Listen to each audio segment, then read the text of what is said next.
This is Pet Life Radio. Let's talk pets. So why do seagulls live near the sea? Because if they lived near the bay, they'd be bagels. Welcome to Wings and Things, where you'll find real answers to real questions about everything you want to know about pet birds. Care, feeding, bird products, travel, and more. Everything to make your frequent flyer a happy camper. From parrots to parakeets, cockatiels to cockatoos, you'll have a bird's eye view of everything there is to know about your fun, feathered friends. So, spread your wings and get ready to fly on Wings and Things. Welcome to Wings and Things on Pet Life Radio. I'm your host, Robin Shawokis. My topic for today is enrichment on a shoestring with my guest, Catherine Vine, a bird trainer from the Philadelphia Zoo. We'll be right back after these messages. Sitting on a branch overlooking the parking lot, the pigeons watched as a Mercedes pulled in below them. What do you think? One bird said to the other. Should we put a deposit on that car? Stay perched. Wings and Things will be soaring back right after these messages. What if you could protect the life of your cat with something so simple and affordable that you already use every day? Get ready for the evolution of kitty litter. It's Pretty Litter. Along with all the features you've come to expect from your kitty litter, Pretty Litter's patented and scientific formula will also monitor your cat's health and detect illnesses early while providing industry-leading odor control. 2 kitty litters, same cat, same price. But there's one important difference. Pretty Litter reacts to your cat's waste by detecting health issues simply by changing color. And the key is that Pretty Litter detects these issues before your cat shows symptoms of physical illness or pain, likely saving you major dollars in vet bills while protecting the health of your cat. What do you think, little guy? Ready to switch litter? Pretty Litter. Colorful insight into your cat's health. Go to prettylittercats.com/cat101 or use coupon code CAT101 to get 20% off your first subscription order.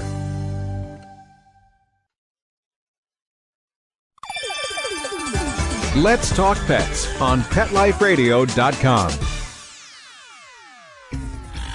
A Frenchman walks into a bar with a parrot on his shoulder. The bartender asks, "Where did you get that thing?" The parrot replies, "In France. There are millions of them." Don't have a canary. Wings and Things is back. Welcome back to Wings and Things on Pet Life Radio. I'm your host, Robin Shawokis. Barbara's away this week, so I have Catherine Vine, who's a zookeeper at the Philadelphia Zoo. One of the things we want to talk about today is enrichment on a shoestring. There is a big cost to enrichment. I mean, let's be honest, I have the leather elves, but we still want to encourage people to make some of their own toys and to do things.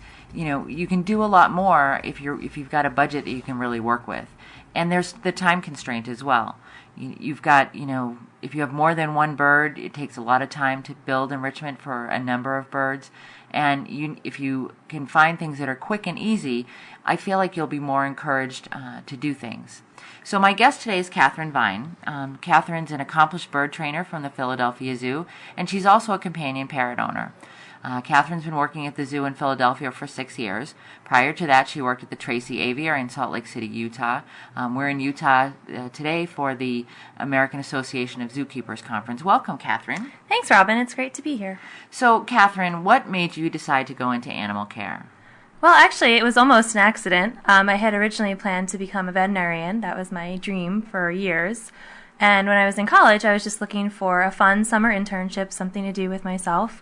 And I stumbled across the Philadelphia Zoo's website where they offered education internships. So I thought I'd give that a try. It sounded kind of fun. And during that internship, I got to do a lot of education with kids at the zoo, and also got to help take care of their outreach collection of reptiles, which really kind of gave me some experience caring for animals in a more exotic setting. And got to know a lot of the keepers there, got to know a lot of the staff, and realized that it wasn't impossible to be a zookeeper, which I would have assumed it was. That they are great people and that they got to spend their whole day working around healthy animals and building relationships with them, which is something, as most vets will probably tell you, they never get the chance to do. So I stuck around for a few more years there, worked part-time, and like Robin said, went to the Tracy Aviary in Salt Lake City to get some experience. came back to Philadelphia and have been a really happy bird keeper ever since. Well, that's great. It's really exciting, and I think you bring up a good point. You're working with happy, healthy animals that are living really full lives in captivity. And I think it's important for people to know that, zookeeping is a wonderful profession, and there are people out there who are really working hard to provide enrichment and training, and the things that Barbara and I talk about on a weekly basis, those things are occurring in zoos, and sometimes, they're occurring on a different level. It may be scheduled into a day, whereas at home you make your own schedule for your parrots. But it is very similar, and I think people should be encouraged to look to, if you're at the zoo and you see something going on, to ask questions about it. That it's not something that's completely unapproachable. Oh, that's a zookeeper. A lot of times zookeepers get in the same quandaries that we do with our parrots at home. So birds are. Why was it birds? Is it? They're pretty. What made you want to do that? Well, that was also kind of an accident. Not something I planned on. I liked all animals. I loved Catherine's working. accident prone. Yes, that's very true. That's very true, if you know me.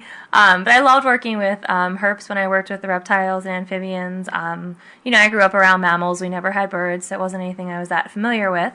But I was lucky enough after my senior year of college to go spend about 4 weeks in Africa on an animal behavior course, which was run through Zoo Atlanta, which was amazing.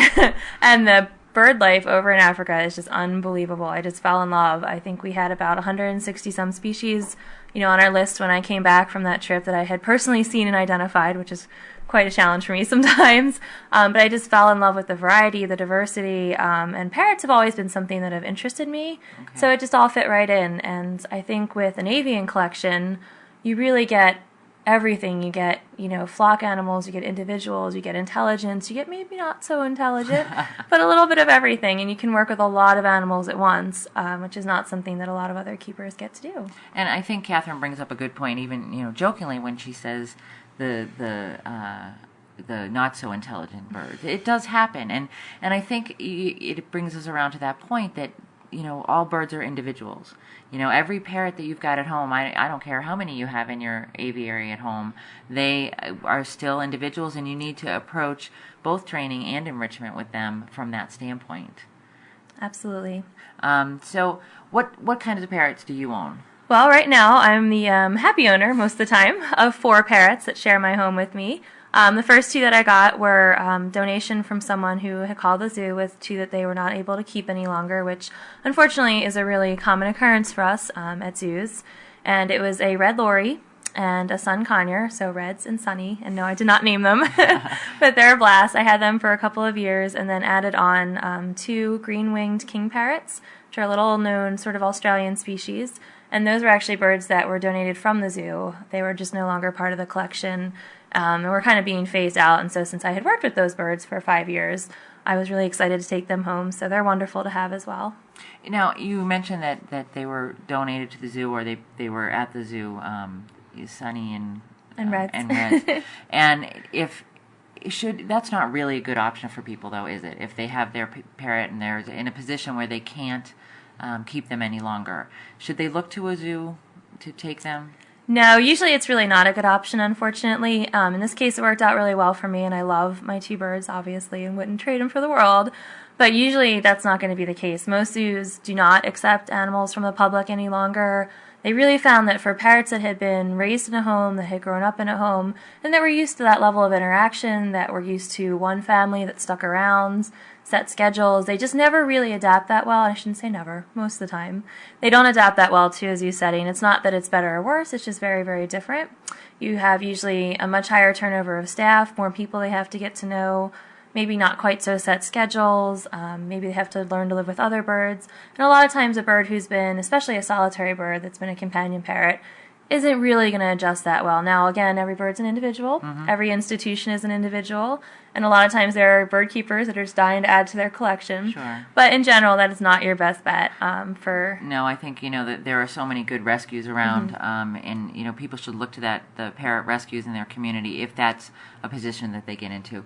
And it's important, too, to note, while we're having this discussion, that people do get into that position. Mm-hmm. And it's not, a horrible thing. If you find yourself in a place where, we're talking about cost today and time, and if you find yourself in a place where you don't have the money to support your pet, or you don't have the money to train your pet, if you've tried all the things, that we're talking about to save costs and cut corners, it's not, such a horrible thing if you do need to relinquish your pet. Right, absolutely. And just make sure, like Robin said, that you look for a reputable sanctuary, that you're not just dumping it off onto anybody who will take it or who will buy it, because you just never know, and it's really hard for a lot of parrots to readjust.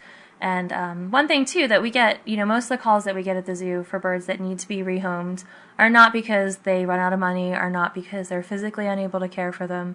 Generally, it's a behavior issue. The bird has been screaming, picking, biting, one of those things. And just keep in mind that all of those behaviors are changeable, and that always really should be your best option. Mm-hmm. Work through those behaviors with somebody that can help you out, and then if you really aren't able to care for the bird, look for a sanctuary or another suitable home. That's really good advice. So now, what species do you work with at Philly Zoo? Well, right now, I work with 3 hyacinth macaws, obviously the biggest that I work with. The biggest, eh? Absolutely, jump right in. I also work with an eclectus parrot, who was one of those sort of exceptions. I believe he was replaced from a home.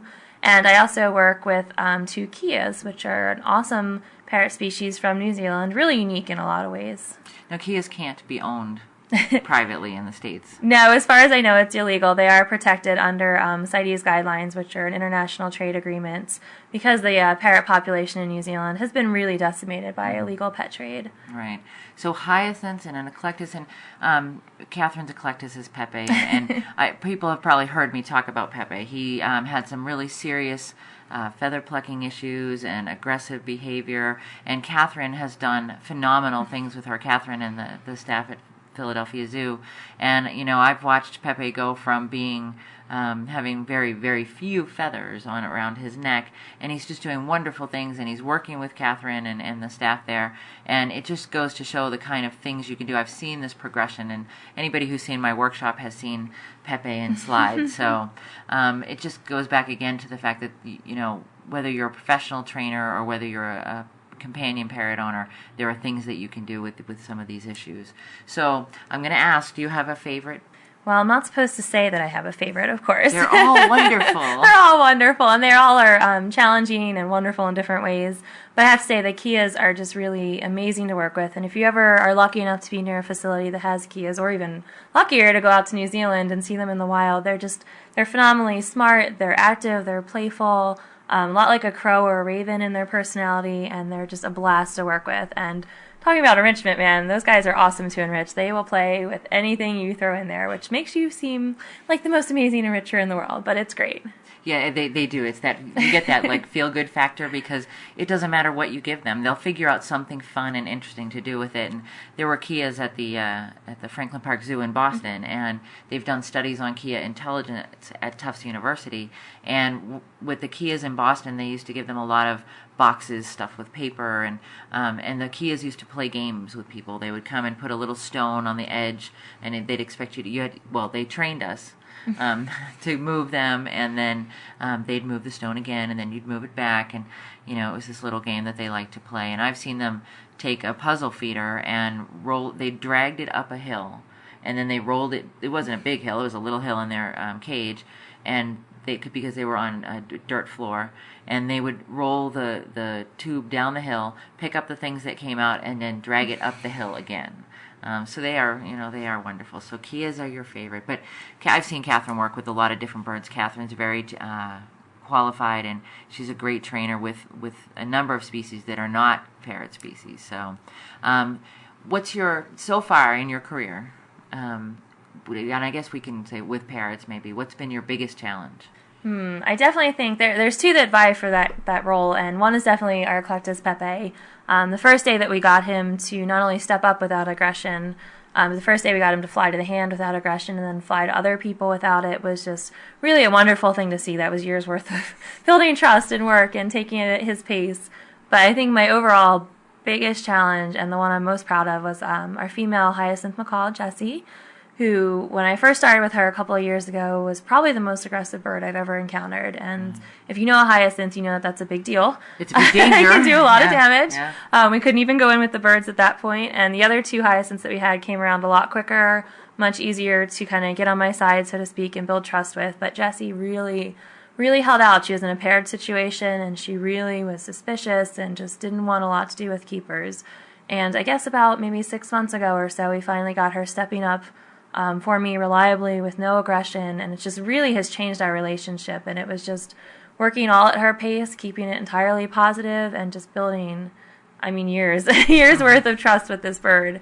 And it's been really wonderful. And now she's, I've never gotten bit by her, and really she shows very little aggression except in very understandable circumstances where she should as part of a pair. Which does happen.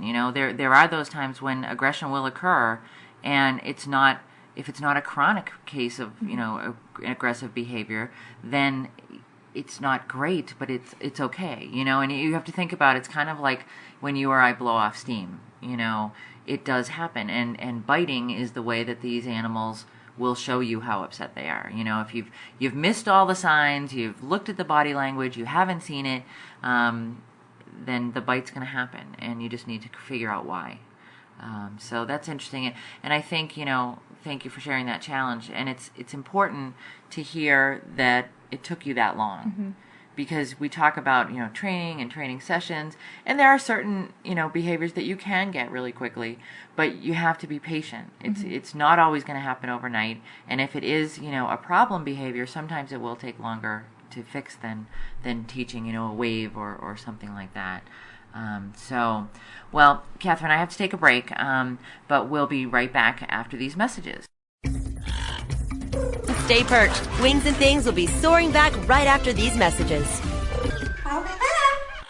Put on a perfectly possum pet party. Having an awesome birthday or adoption day celebration for your four-legged friend? Or just want a fun excuse to throw a fun party with your friends from the dog park? Deck out your party with Molly and Bandit Pet Party accessories. Party products designed specifically for pets. There are wearables, including adjustable pet party hats, bow ties, and tutus. The photo prop kits include funny glasses and hats. The party supplies and decorations include coordinating table covers, party banners, cake decorations, and treat bowls, cups, and bags. Everything you need to create great memories and Instagram-worthy photos. They're available in 2 colorful themes, tropical and fireman. It's a dog's life. Celebrate it with Molly and Bandit Pet Party at mollyandbanditpetparty.com/petlife.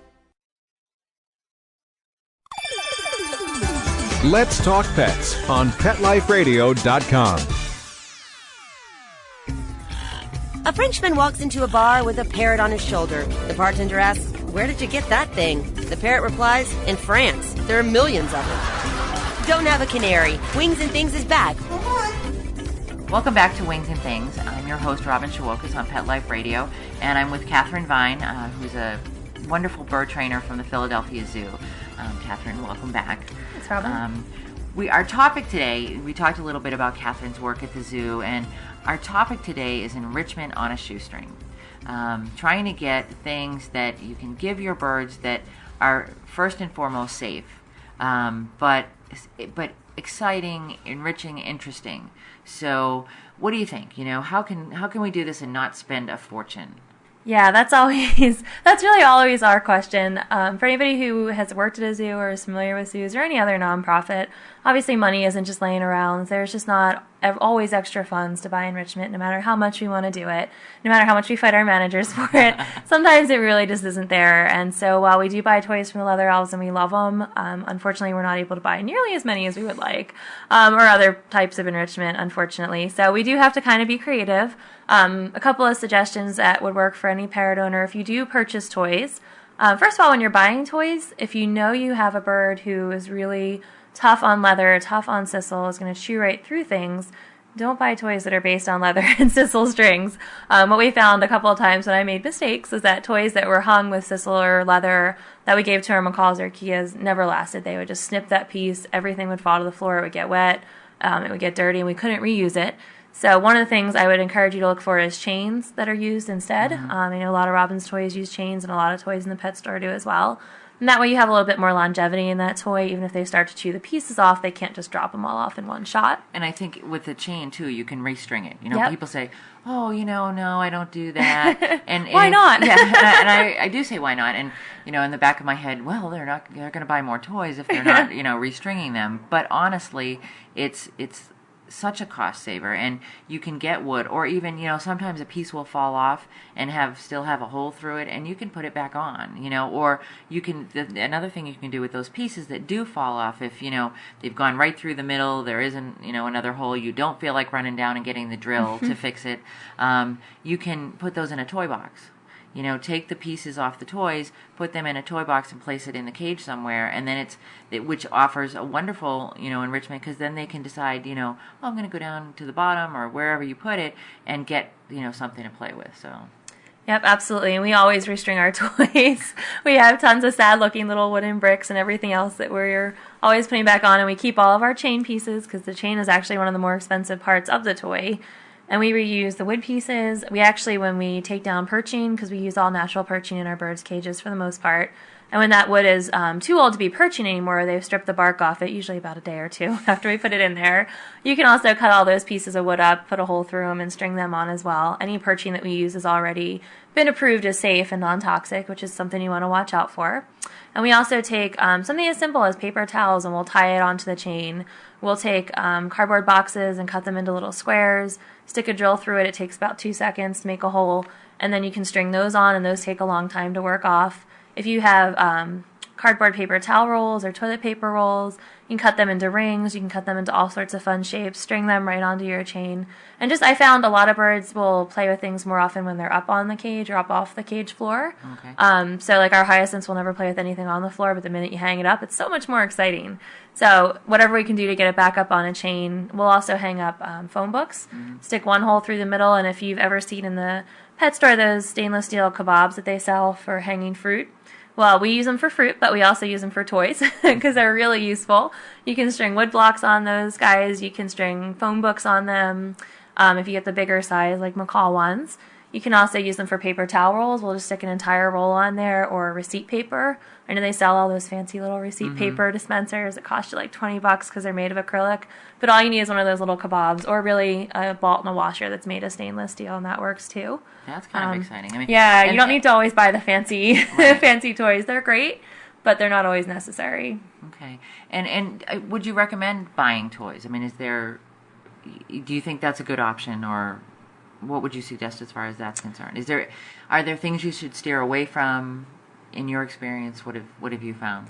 Yeah, I know for me, at least for my birds at home, because, at work I get paid to make toys, so that's one thing, but at home a lot of times I admit to being a little more lazy about it. She admitted it. I wasn't sure if you were going to or not. So most of my birds at home aren't trained, at all, and they get fancy store-bought toys. But I found over the years that there are certain types of toys that are maybe a little bit more worthwhile, and just, you're going to have to know your birds. I'm lucky enough not to have any that chew, overnight. They don't destroy their toys the way some other birds would.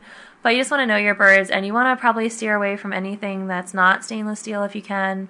Anything that you think is unsafe, if you question it at all, don't put it in there, at least not when you're watching. Regarding the stainless steel, I think I find a lot of companies don't do stainless steel, but at the minimum they should be nickel or not zinc plated, because you have to worry about toxicity. Exactly, and we all know parrots lick everything, especially lories, and you always want to watch for small parts.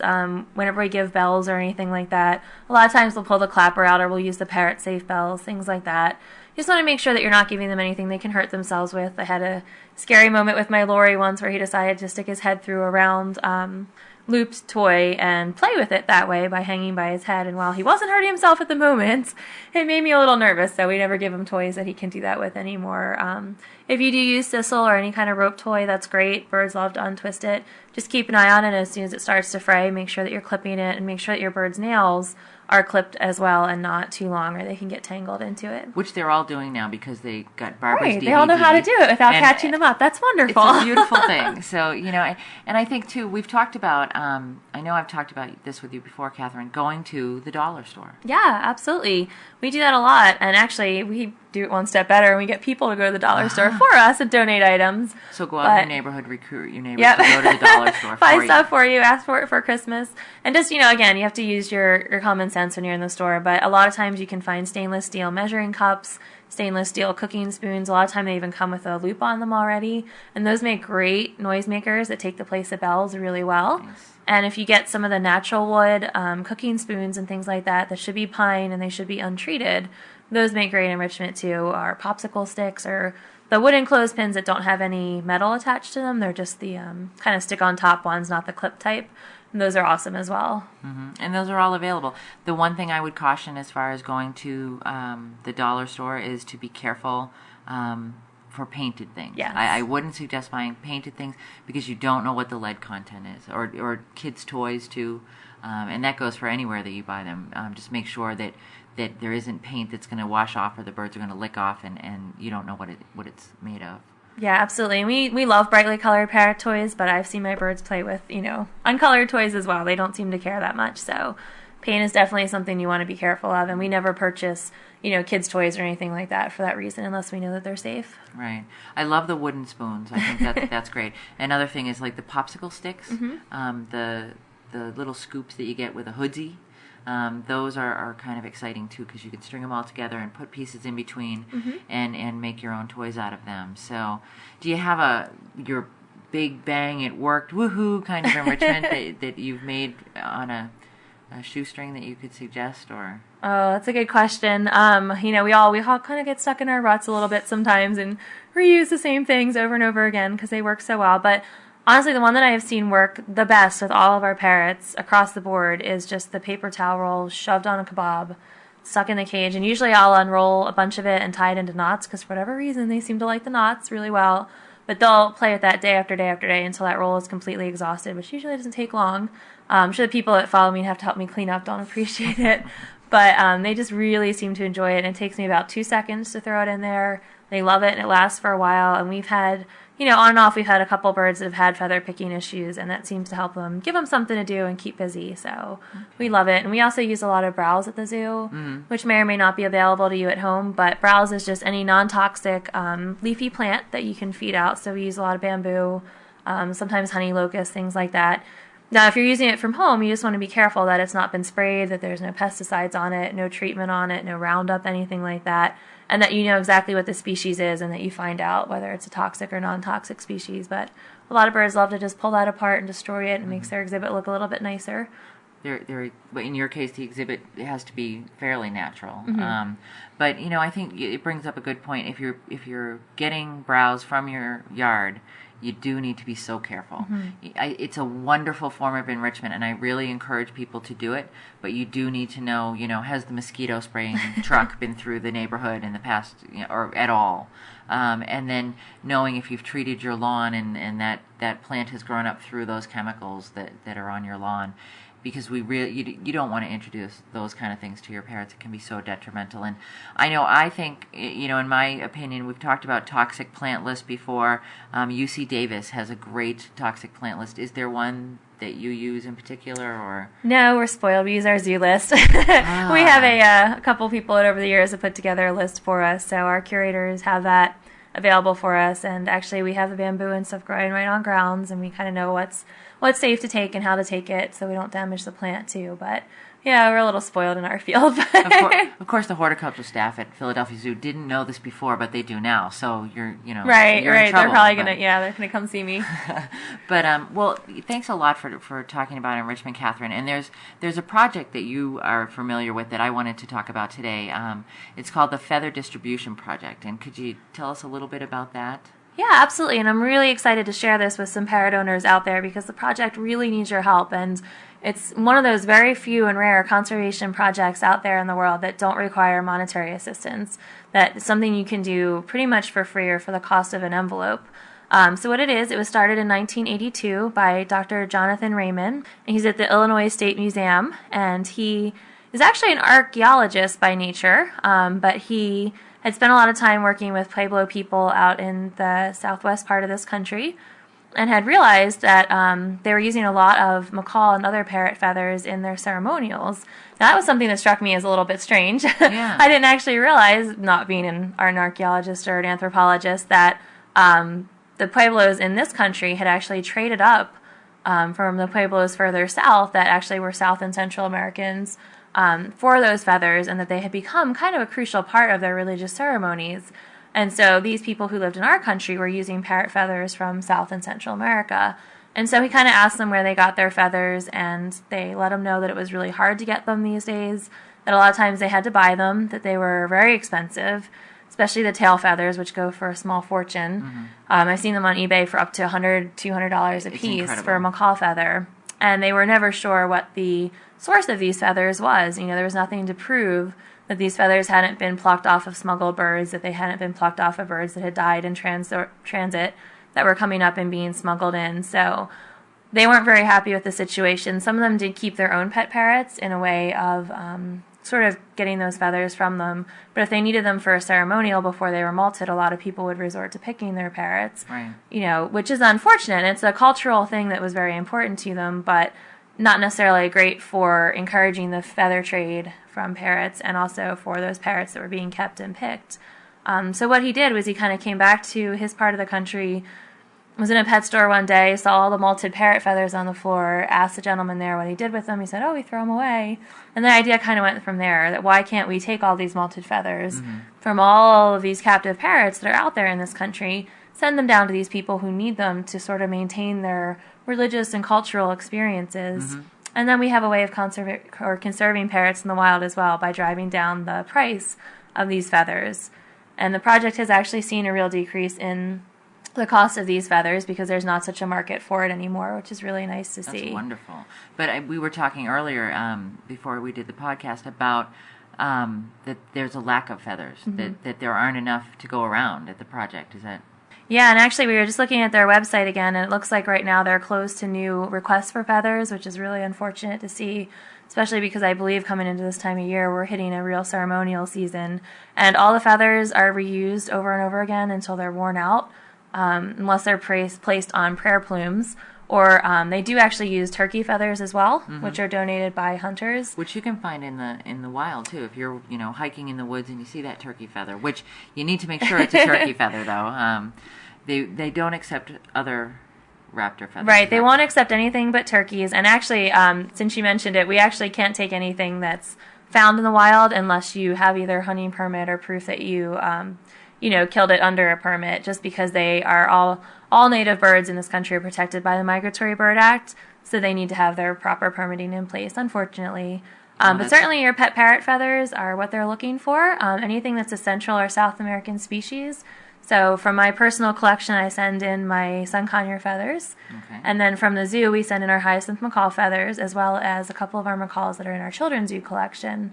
And they will actually also take brightly colored feathers from other parrot species that aren't native to those regions that they use for the the Native American Church, which is, will accept any feather that's brightly colored. They're more focused on patterns and colors than they are on the traditional nature of those feathers. I mean, I think, it's such an easy thing to do. If everybody that listens to this could send one molt's worth of feathers it would be a huge number and do such a great amount of good for such a little cost. It's the cost of a stamp and an envelope. Yeah, it's really, really cheap. And I usually save them up, send them a couple times a year in a big, FedEx or a big post office box, and it's really not a big deal. It's a couple of dollars. All the feathers are given out free of cost. There's absolutely never a charge. And Dr. Raymond does visit the Pueblos pretty frequently, at least once a year, to kind of check up on the project, make sure that there aren't any feathers being sold illegally as a result of the project, and just really follow up with the people that receive them. And they're all so grateful to have them. They've sent us gifts. They've sent us all sorts of things. They send us photos of what the feathers end up in. And, for me, what better way to remember your bird if, you ever lose one in the long run, to know that it's living on through these cultural traditions, probably for another 50, 60 years until the feathers wear out. That's very exciting. And so you can go to wingwise.com. It's WINGWISE.com and get some more information about the Feather Distribution Project. But I want to thank Catherine for being here. It's been great talking to you, and so much good information and an exciting project for people to look at. And it just brings us back to that point. It doesn't have to be brain surgery, and it doesn't have to cost a fortune to keep your parrots enriched. And the other point we didn't bring up is training. You do so much training, and training is an exceptional form of enrichment. They go hand in hand. You can't really do one without doing the other. So thank you for coming. And when people are at Philadelphia Zoo, they should go see Catherine the bird trainer. Is that right? Absolutely. Come check us out. We've got lots going on, and we're opening a new bird facility this coming spring. So we're going to have all sorts of amazing birds in there. Lots of training to get some great visitor interaction going. So we're really excited about it. And I know that Catherine does do a Kia show, so you can see her wonderful Kias if you go out to the zoo too. So, well, thank you very much. You're very welcome. It was great. Some upcoming events that I just want to remind people of. October 11th, I'll be speaking on Enriching Your Parrots' Lives at the Long Island Parrot Society's Parrot Expo 2008. It's from 9 to 5 on the 11th, and there'll be some great vendors. And so come and see me, and we can talk about some of the things that you've listened to on the podcasts. On the weekend of November 8th and 9th, Barbara and I are doing the Parrot Training and Enrichment Weekend in Austin, Texas. You can still sign up for that, just at Goodbird Inc. You can goodbirdinc.com. You can go and register for that weekend, and then wait, it's not too early to start thinking about next May 29th to the 31st, the Best Parrot Conference in Edison, New Jersey, and we're hosting that, and BEST stands for Behavior Enrichment Science and Training. I actually ran into Dr. Susan Friedman while I was here in Utah, and she's very excited about working on that conference with us. So, as usual, we'd like you to go to goodbirdinc.com or theleatherelves.com or bestparrotconference.com. And like I mentioned before, you can go to wingwise.com and learn about the Feather Distribution Project. My enrichment tip for the week, the investment of time in creating species-appropriate enrichment for your parrot, it may seem like a lot, but in the long run, the time investment can help you save money and provide more creative enrichment opportunities for your parrot. And I asked Catherine since Barb's not with us, if she'd like to do the training tip of the week. And I said, sure. And I couldn't think of anything as good as Barb's, but here's my biggest thing, is that never force your bird to participate in a training session or in anything, in a certain behavior. Like we said with that macaw, if I had forced her to step up, I would have been in big trouble. So just let them work at their own pace and keep things positive always. Always make it fun for them. And if it's not, try again later. That obviously implies to enrichment as well. Don't force the issue with it. If they don't like it, they don't like it. It's okay. And just always remember to give your parrot choices to participate or not. Excellent. Thank you very much. So we're out of time, and Barb and I are working on some really exciting things for a future podcast. So, tune in and see what's going on at Wings and Things. And I want to thank all of you who have sent us your comments. We love the compliments, and we appreciate the suggestions. So keep it up, and if you have suggestions or questions, you can contact us at robin@petliferadio.com or barbara@petliferadio.com. And if you'd like transcripts of this show, please visit www.petliferadio.com. Thanks a lot. Bye-bye. Join us every week on Wings and Things and get a bird's eye view of everything there is to know about pet birds and how to make your frequent flyer a happy camper. Wings and Things, only on PetLifeRadio.com.